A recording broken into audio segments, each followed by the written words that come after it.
Next question is, I think that the answer to that is it's all the obvious things. Brighter, faster, smaller is I think a mantra that most fixture manufacturers would have in their minds. For me, it's quality as well. You know, it's how does a fixture behave at that 0 to 10% dimming range, the dimming, and the subtle color shifts. You know, there are a lot of shows with big beams and lots of action and flashing and moving, but there is still a big portion of the industry that needs subtlety and finesse.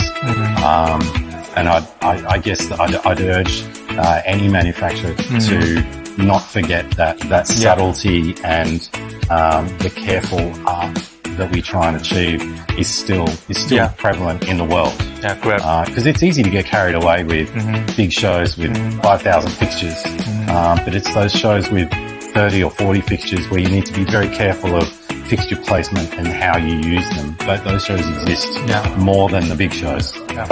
Got you. Okay, last question. So today you're meeting a lot of our lighting designer from... Actually, my top 3 advice, my top piece of advice is always you have to be patient. You have to listen to your clients. You have to listen to people around you and get an understanding of what it is that they need, not what they're asking for. Okay. Because sometimes people ask for something, but what they really need is something a little bit different. So the more you can listen, the more you can understand what it is they actually need.